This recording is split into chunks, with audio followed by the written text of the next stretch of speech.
वो हम रिलैक्स भी कर सकते हैं। इसको लेकर के भी कुछ लोगों ने कहा कि अब तो गुणवत्तापूर्ण शिक्षा का क्या मतलब रह गया जब आप फेलियर कैंडिडेट्स को भी आप सेलेक्ट कर लेंगे।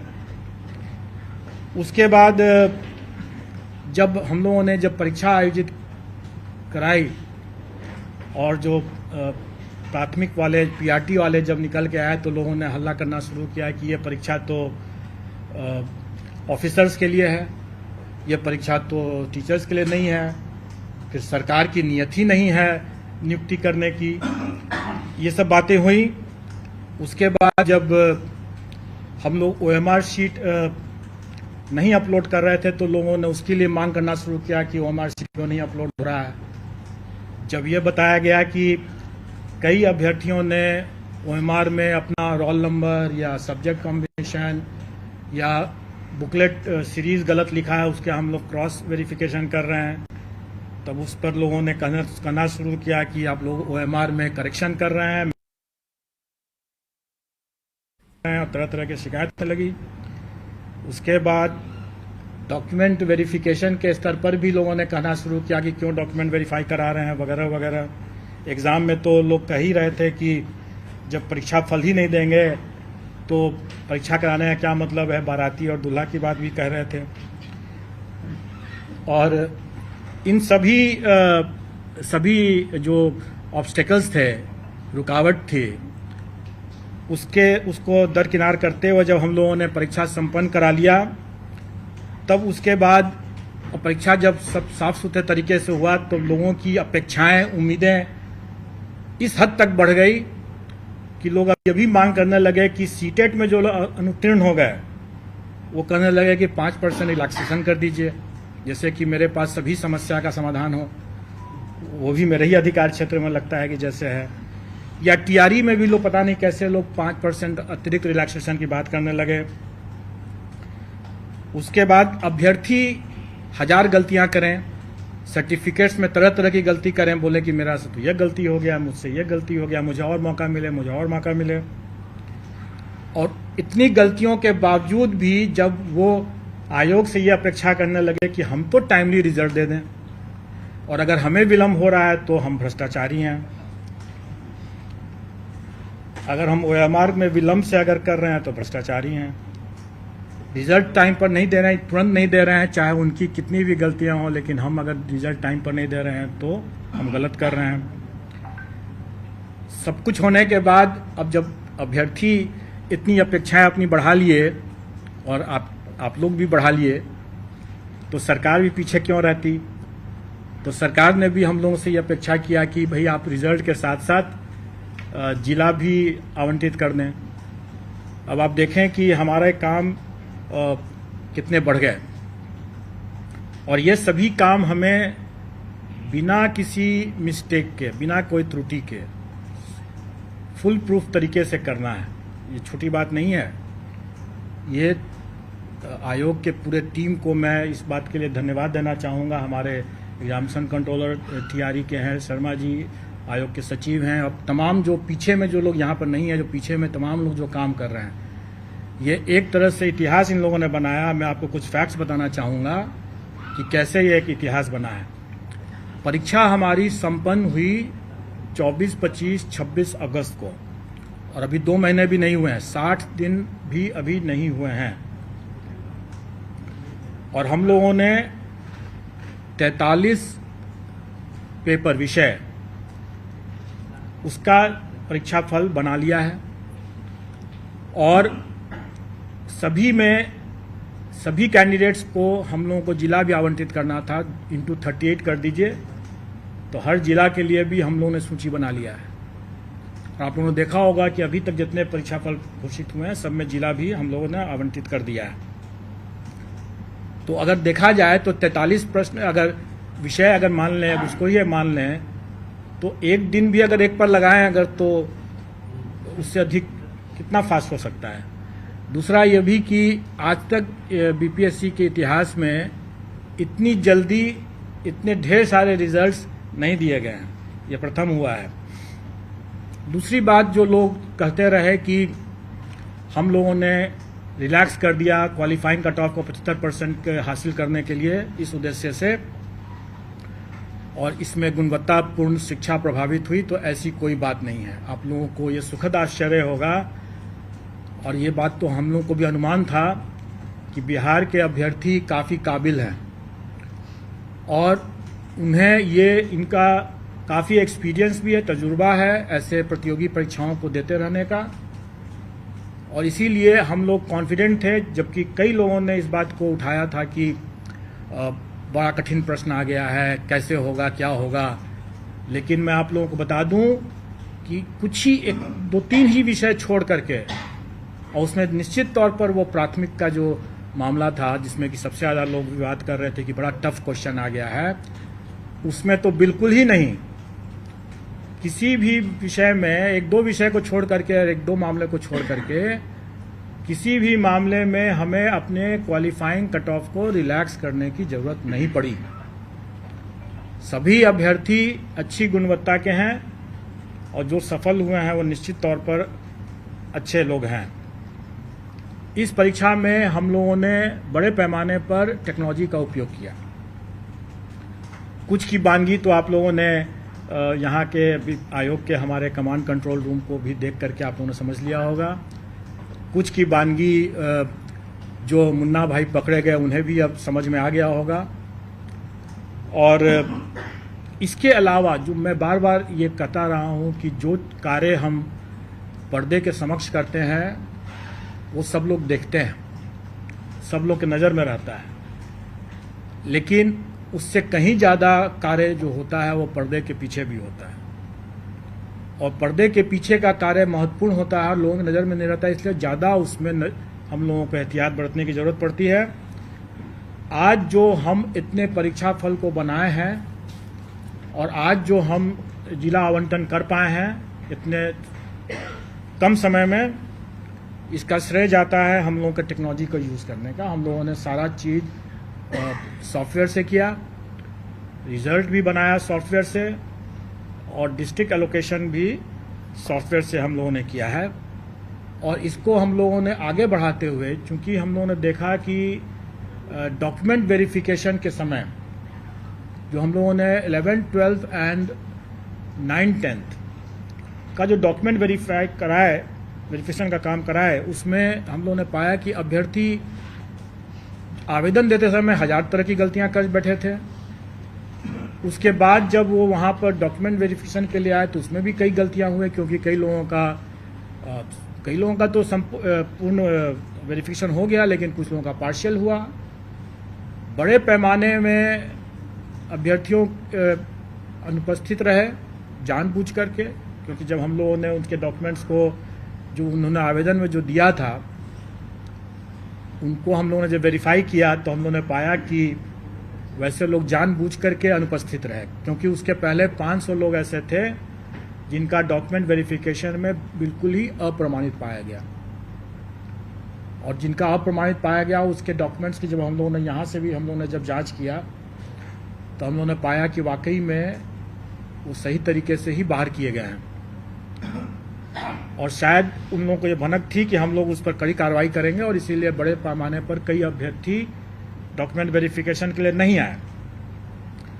लेकिन कई ऐसे जेन्युइन अभ्यर्थी भी हो सकते हैं जो डॉक्यूमेंट वेरिफिकेशन में नहीं आए, क्योंकि हम लोगों ने उनका भी डॉक्यूमेंट अपने स्तर से चेक करने की कोशिश की। कुछ लोगों का पार्शियल वेरिफिकेशन हुआ था, उन लोगों का भी हम लोगों ने डॉक्यूमेंट देखा। इन सब कठिनाइयों को देखते हुए हम लोगों ने यह निर्णय लिया कि हम लोग को इसमें भी टेक्नोलॉजी का उपयोग करना पड़ेगा, क्योंकि हम लोग ये सारा कार्य खुद नहीं कर सकते हैं। इतने बड़ी संख्या में जब ये हो रहा है तो हमें विकेंद्रीकृत दस्तावेज सत्यापन प्रक्रिया स्थापित करनी होगी, और वो हम लोगों ने किया। डिसेंट्रलाइज्ड डॉक्यूमेंट वेरिफिकेशन की व्यवस्था हम लोगों ने किया, जिसमें हम लोगों ने टेक्नोलॉजी ये लगाया है कि जो भी डॉक्यूमेंट अभ्यर्थी हमारे यहाँ देंगे वो हमारे ही पोर्टल से डाउनलोड करके जाएंगे, क्योंकि हमारे पोर्टल के बिना उससे डाउनलोड अगर नहीं किया हुआ होगा तो उसमें वाटर मार्किंग नहीं रहेगा। इसका मतलब ये होगा कि वो डॉक्यूमेंट हमारे पोर्टल पर नहीं है, तो जो चीज़ हमारे पोर्टल पर नहीं है उसका हम कोई संज्ञान नहीं ले सकते हैं, और इसीलिए हम लोगों ने जो डिसेंट्रलाइज्ड डॉक्यूमेंट वेरिफिकेशन की बात किया उसमें भी हम लोगों ने हिदायत दे दी है कि जो डॉक्यूमेंट आयोग के पोर्टल पर है ही नहीं उसका कोई संज्ञान नहीं लिया जा सकता है। इसलिए जब भी कोई अभ्यर्थी वहां जाते हैं, जो सफल अभ्यर्थी जाते हैं डिसेंट्रलाइज्ड डॉक्यूमेंट वेरिफिकेशन के समय, अपने योगदान करने के समय, अगर उनको लगता है कि कोई डॉक्यूमेंट जरूरी है और वो हमारे पोर्टल पर नहीं उन्होंने अपलोड किया है तो वो बेशक अपलोड कर दें, अपलोड करें और फिर डाउनलोड करें और फिर उसको लेकर जाएं, क्योंकि उसमें वाटर मार्क हो जाएगा, वो प्रूफ होगा कि हमारे यहाँ वो आयोग के पोर्टल पर उन्होंने डाल दिया है।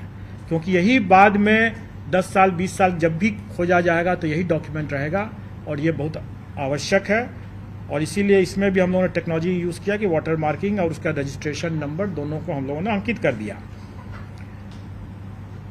इन सब के बाद अब हम लोग कुछ आपको आंकड़े बता देना चाहेंगे जो आपके समझने के लिए होगा। और इसमें 11-12 की जो वैकेंसी थी उसमें 57,602, उसके अगेंस्ट में हम लोगों ने 23,701 रिजल्ट दिया है। यह रिजल्ट कम नहीं है क्योंकि टोटल अभ्यर्थियों की संख्या मुश्किल से 30,000 से भी अधिक नहीं थी। इसमें 23,000 अभ्यर्थियों की संख्या जो थी इसमें 37,000 थी, जबकि रिजल्ट हम लोगों ने 23,701 दिया है। मैं उसका भी आपको विश्लेषण बता दूंगा। अभी हम लोग जो 11-12 का मामला है उसमें 23,701 हम लोग रिजल्ट दे रहे हैं। 9वीं-10वीं वाला जो मामला है उसमें 26,204 दे रहे हैं, और प्राथमिक का जो मामला है उसमें हम लोग 72,419 रिजल्ट देंगे। टोटल हम लोग 204 है 9-10 का, प्राथमिक का है 72,419। टोटल हम लोग दे रहे हैं 1,22,324। और मैं आपको बता दूं कि जो अब आप लोगों को मिल जाएगा, मैं थोड़ी दूसरी बात बता देता हूं,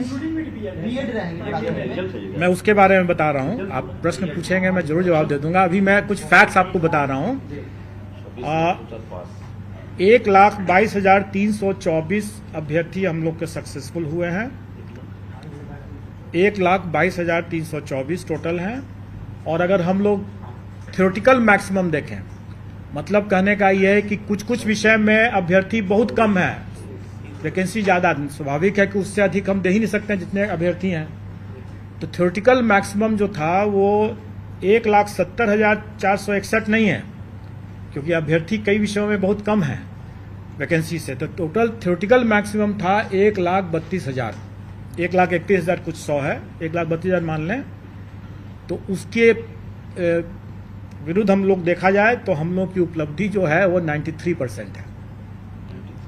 अब आप लोग जितनों का भी ये कहना था कि सरकार की नियत ही नहीं है अपॉइंट करने की, तो आप स्वयं समझ सकते हैं कि हम लोगों का क्या नियत था और हम लोगों ने क्या किया है। अब एक प्रश्न एक है जरूर,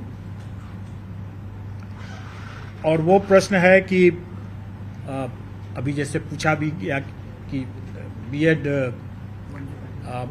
बीएड वर्सेस बीटीसी का क्या होगा।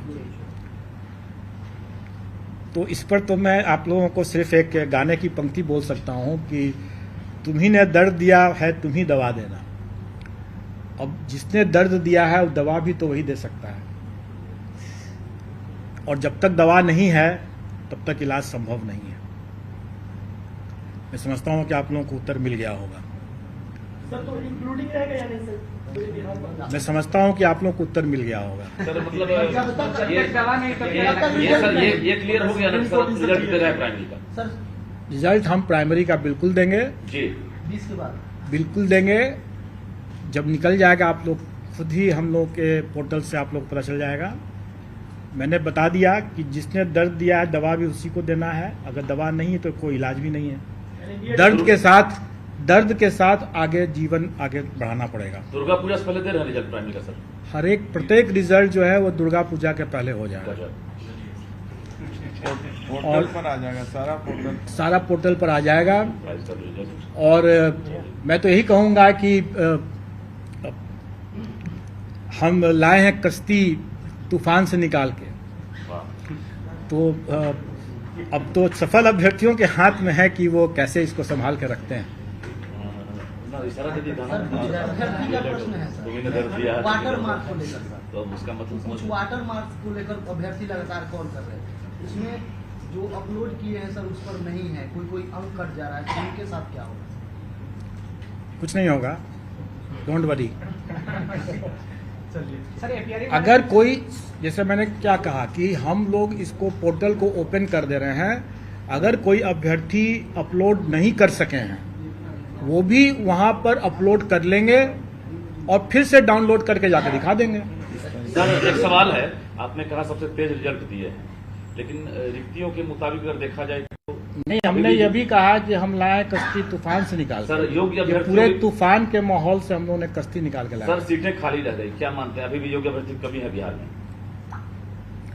देखिए, जो सीट खाली रह जाती है या जैसे डॉक्यूमेंट वेरिफिकेशन जो अभी प्राइमरी का डिसेंट्रलाइज्ड वे में नए तरीके से अभी होना बाकी है, जो कि योगदान के समय होगा, जो डॉक्यूमेंट वेरिफिकेशन हम लोगों ने कराया डिसेंट्रलाइज्ड वे में 9, 10th, 11, 12th का, उसमें जो हम लोग का पार्शियली वेरीफाइड हुआ उनको हम लोग फिर से मौका दिए हैं और वो वहाँ पर जा कर के दिखा सकते हैं। उसके अलावा ये भी है, जैसे बहुत बार लोग बोलते रहे हैं कि कई अभ्यर्थी अपना गलत सर्टिफिकेट दे दिए जो कि उनकी अर्हता नहीं थी। अब STET की परीक्षा, B.Ed की परीक्षा के पहले या बाद में, या PG की परीक्षा के पहले या बाद में, ये सब निर्णय राज्य सरकार को करना है। लेकिन अगर मान लें, आपसे मैं एक प्रश्न कर रहा हूं कि मैं एक अभ्यर्थी हूं और मैंने 11, 12th भी क्लियर कर लिया और 9, 10th भी क्लियर कर लिया, तो हम अगर उसको 11, 12th में अगर उसका हम डिक्लेयर करेंगे रिजल्ट और 9, 10th में नहीं करेंगे और कहीं वो 11, 12th की डॉक्यूमेंट वेरिफिकेशन में पोस्ट ग्रेजुएट डिग्री उसका नहीं सही पाया गया तो वो बाहर हो जाएगा। और अगर हम 9, 10th में उसका रिजल्ट नहीं देंगे तो उसमें ही बाहर हो गया, जबकि हो सकता है कि अंडर ग्रेजुएशन में वो सही हो उसका। तो इसलिए हम लोगों ने रिजल्ट में किसी को वंचित नहीं किया है।